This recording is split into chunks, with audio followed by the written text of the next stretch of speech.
Again, to remind ourselves, what were these channels?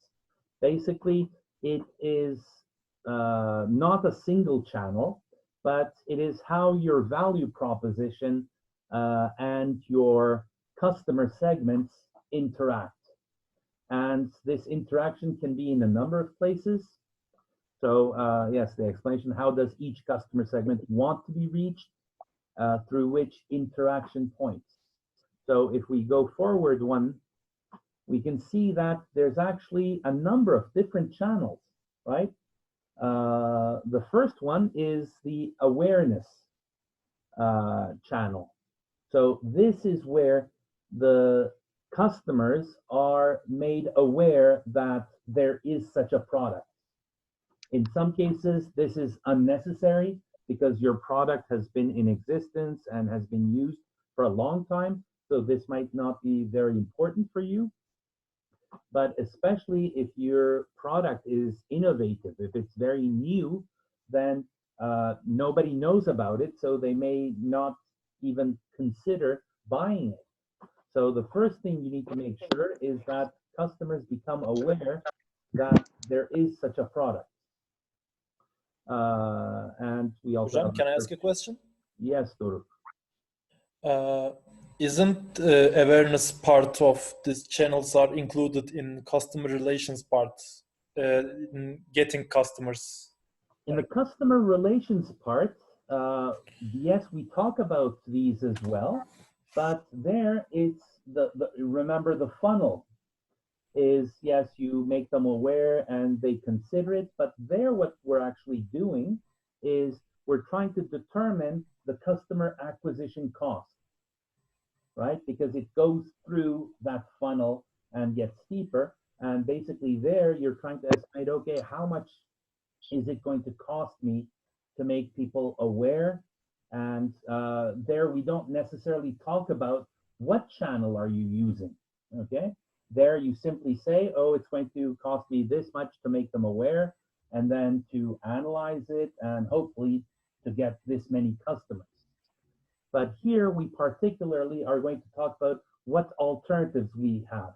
For example, in order to make our customers aware of what we're selling, should we advertise on television or in newspapers or in magazines? Or should we simply go door to door and try to let people know that we have such a thing?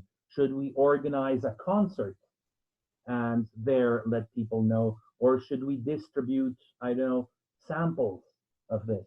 These are all ways to make people aware of your product. And obviously they will have different costs and so on, but they're included basically in, yes, in channels. We talk about which ones can we use and what are our alternatives, but then that information is going to go into customer relations when we're talking about, okay, how, there's a few things in customer relations, right? One, do we sell everybody an identical product or do we customize? That's one of the questions which you have to answer. But in addition to this, there's a lot more that goes into that evaluation. But again, in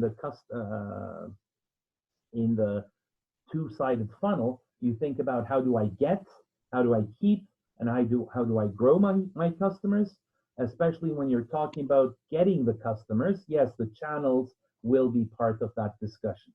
Okay, so I've just gotten a warning. So apparently, no, it's not automatically unlimited. So they're telling me I have 10 minutes to end this meeting. But again, at the when it kicks us out, everybody can sign back in. So in 10 minutes, we will be reminded of that. Actually, 40 minutes, this warning is good because it lets me know whether I've been talking too much or too little. Sometimes it forces me to focus back and continue with my presentation. So after awareness, the next step is evaluation. Okay, now that people know of my product, are they actually considering, whether they should continue using the same thing they've been using before, or maybe switching to my product and so on. So where are they able to make these comparisons? Then the next step is, where do they actually purchase my product? Okay. Another potential channel thing which has to be considered. And then delivery. Sometimes delivery happens where at the place of purchase. So for example, if they are buying this in a supermarket, then delivery is also usually directly at the supermarket, and then I put it under my arm and I walk home with it. But in some cases, you make the purchase and maybe it is a large item, so you can't carry it with you. So then maybe it's delivered to your house. Or maybe this is an e-business, e-retailer.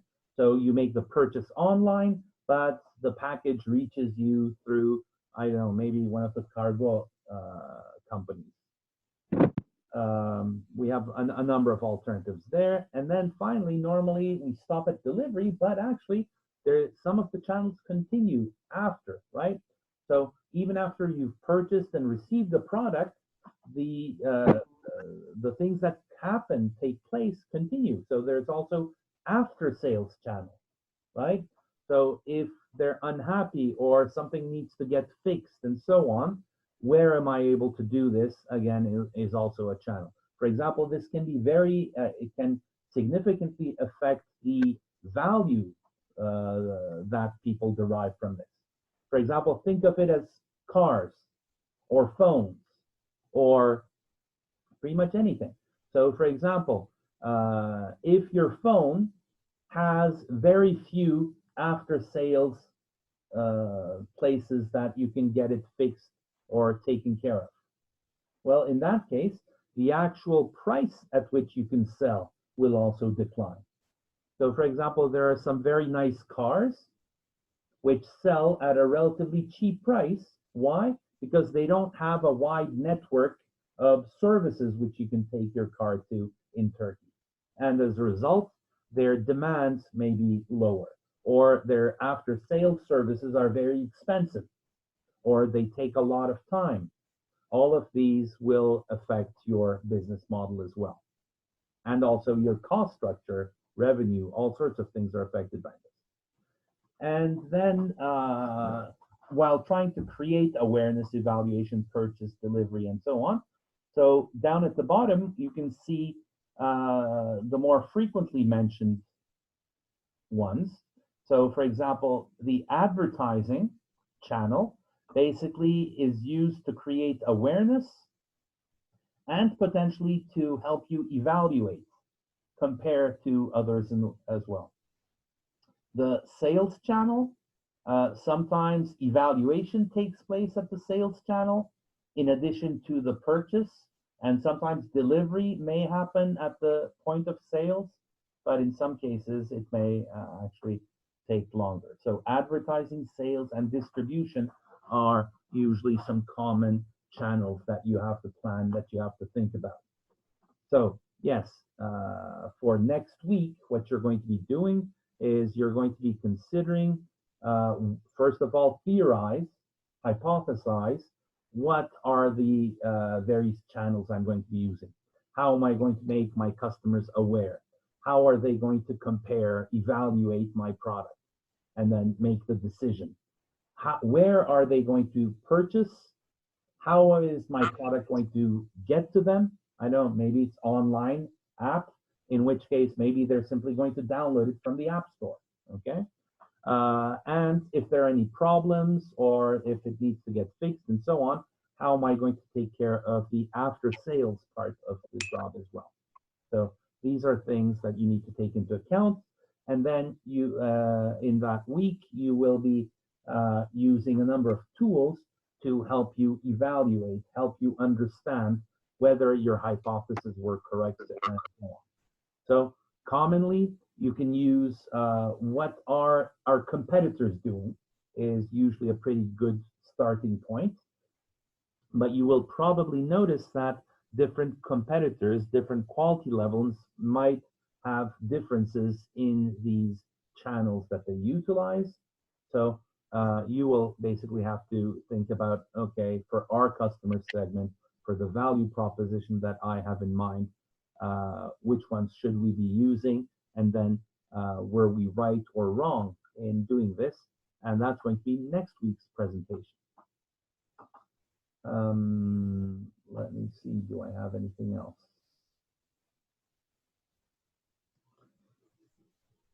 Okay, so awareness, how do we raise awareness about our company's product and services?